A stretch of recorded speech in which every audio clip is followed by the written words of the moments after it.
ఎన్ని లక్షల డబ్బులు సంపాదించినా కూడా వృధా అవుతుంది. కాబట్టి మనం ఈ రోజు నుంచి అయినా మీరు ఇప్పుడు ఈ మేళకు వచ్చిన తర్వాతనైనా పెట్టండి. ఇప్పుడు ఇంకొకటి వ్యవసాయంలో కూడా మీకు కొత్త వంగడాలంటే ఇప్పుడు బాయిలర్ చికెన్ ఉంది, ప్రతి ఒక్కరికి తెలుసు. ప్రతి ఇంట్లో ఐఫోన్ ఉన్నది. మనకు వచ్చే మన పిల్లలు 6 సంవత్సరాలకు 7 సంవత్సరాలకు మన ఆడపిల్లలు పెద్ద మనుషులు అవుతారు. దేనివల్ల అవుతారు? బాయిలర్ చికెన్ వల్ల మనం వాడే జీనిమామిడి ఫ్రైడ్ రైస్. పూర్వం మనకు ఈ సామ మసూరి, విజయ మసూరి అనే బియ్యం లేవు మనకు. ఇప్పుడు ఇవన్నీ వచ్చిన తర్వాత మనకు అనారోగ్యాలతో పాటు ఆర్థికంగా కూడా నష్టపోతున్నాం.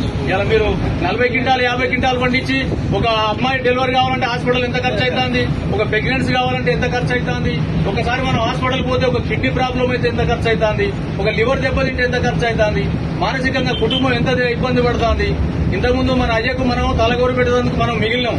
ఇప్పుడు మన ఉన్న పిల్లలకు తండ్రులు తలగోరు పెట్టే పరిస్థితి వస్తుంది. ఈ మందుల కూడు తినడం వల్ల మెంటల్ గా మైండ్ మ్యాచర్ అయితే లేదు. ఒక పిల్లగానికి తండ్రి చెప్పే పరిస్థితి లేదు. తండ్రి చెప్పకుండా తండ్రి బండి కూడా ఇస్తాడు. ఆ బండి వేసుకుపోయి వాడు ఎక్కడ పడుతుండో మీ అందరూ తెలుసు. ఒక పిల్లని చదివిస్తారు, ఇలా ఏం చేస్తుందో కూడా మీకు తెలుసు.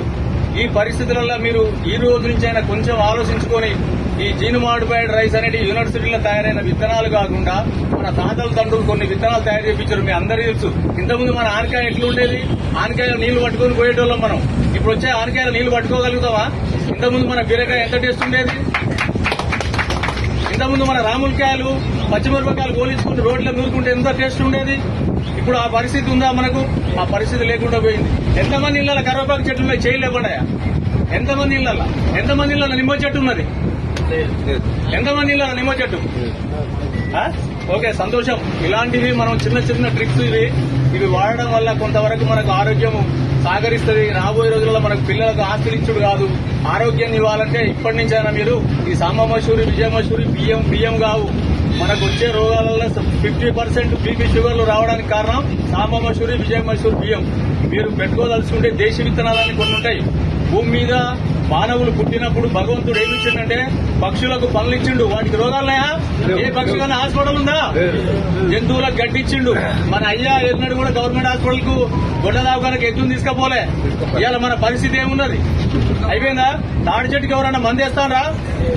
చిత్తపక్క చెట్టుకు ఎవరైనా మందేస్తానరా? చింత చెట్టుకు ఎవరైనా మందేస్తానరా?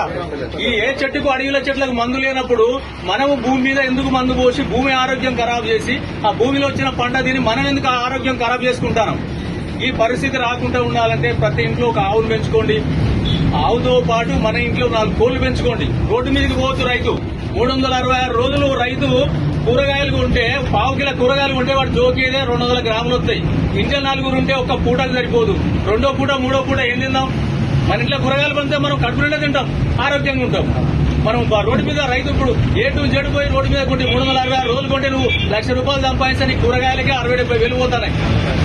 మనకు పల్లెటూరు నుంచి పాలు సిటీకి పోవాలి. సిటీ నుంచి వచ్చే పాల ప్యాకెట్ల కోసం మనం లైన్లో నిలబడతాం.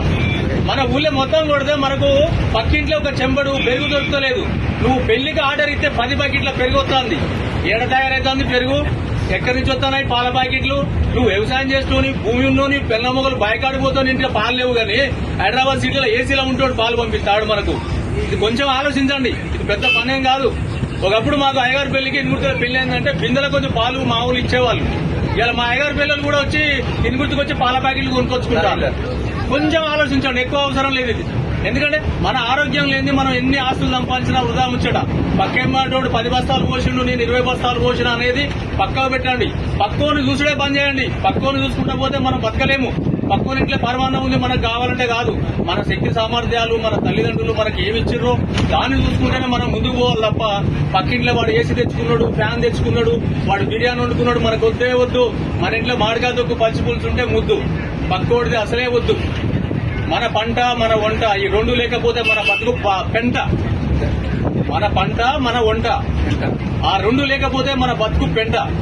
ఇది గుర్తుపెట్టుకోండి. ఎవ్వరి గురించి డిస్కస్ చేయాల్సిన అవసరం లేదు. ఎప్పుడు ఒకరిని చూసి పోల్చుకోవద్దు. రైతు పక్క మంటల గురించి ఎప్పుడు పోల్చుకోవద్దు. పొద్దున లేగానే ఫస్ట్ ఇవాళ మన ఊళ్ళో యాపకూళ్ళ లేవా? ఎవరిని చూసినా పేస్ట్లు వాడతా. పేస్ట్ అంటే ఏంటిదా? పేస్ట్ అంటే కెమికల్ కాదా? ఆ కెమికల్ నోట్లేకపోతే క్యాన్సర్ వస్తలేదా? కలుపు మందు కొడితే వరాలు కూలిపోతాయి.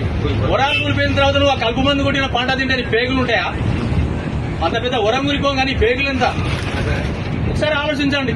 ఈ పెద్ద విషయాలు ఏం కావు, మనం వీటిని తలుచుకుంటే ఇంత కొత్తది ఏం కాదు. గత 50-60 సంవత్సరాల కాడి నుంచి మనం మారినాం. ఇక మళ్ళీ ఒకసారి మనకు మార్పు కావాలంటే కంపల్సరీ ఇంకో కొద్ది రోజులు పోతే మనకు ఇంకో 20 days లో జిల్లులు వస్తాయి. ఎంతమంది 100 ఏళ్ల మీద లెక్క పెట్టే మంది కూడా రైతులు ఫ్రీ సబ్సిడీలు వచ్చిన జిల్లులు కూడా ఎత్తలేరు. ఆ భూమికి ఏమి ఇవ్వకపోతే మనకి ఏమొస్తుందా? ఇలా గవర్నమెంట్ అది బస్సు పెట్టింది కాబట్టి బస్సులో మనం పోతున్నాం కాబట్టి మీటింగ్ పోతాను. ఆ భూమికి కూడా రీఛార్జ్ చేయాలి కదా. సెల్లు బ్యాలెన్స్ అయిపోతే 5 నిమిషాల రీఛార్జ్ చేయించేదాకా నిద్ర పడతలేదు. ఇంట్లో ఫ్యాన్ బంద్ అయితే వాడు మెకానికల్ వచ్చి రిపేర్ చేసేదాకా నిద్ర పడతలేదు. మరి నీ భూమికి ఛార్జింగ్ లేనప్పుడు నీకు ఎట్లా నిద్ర పడుతుందా? ఎండాకాలం వచ్చింది, దానికి కావాల్సింది ఎందుకు మొక్కజొన్న కాలబెడతాను? మొక్కజొన్న కాలబెట్టి ఉపయోగమైంది పొలాలు ఎందుకు కాలబెడతాను? మన చర్మం కాలిన మనిషి బతుకుతాడా? మరి భూమి చర్మం కాలిపోయిందా? సూక్ష్మజీవులు ఉంటాయి అలా. ఆ భూమి ఎట్లా పంట వస్తుంది మనకు?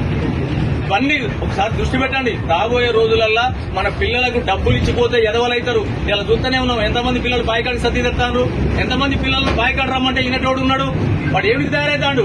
బ్యాంక్ అకౌంట్ ఉంటే పైసలు ఇస్తే పోతాడు, బిర్యానీ తింటాడు, బండి మీద పోతాడు, జల్సా చేస్తాడు, వస్తాడు. అయ్య పోయి కొడుకు తలగోరు పెట్టే కాడికి వస్తాడు. ఈ పరిస్థితి రావద్దంటే ఈ రోజు నుంచి అయినా కూడా ఈ సంవత్సరం ఒక 10 గుంటలు పెట్టుకోండి. నా దగ్గరనే విత్తనాలు, దేశీ విత్తనాలంటే మనిషి మనుగడకు పునాది. అవి ఇంతకుముందే చెప్పాను నేను. పక్షులకు, పనులు, జంతువులకు గడ్డించినట్టే మనకు కూడా కొన్ని వరి విత్తనాలు ఇచ్చాడు భగవంతుడు. ప్రతి రోగానికి ఒక విత్తనం ఉంది.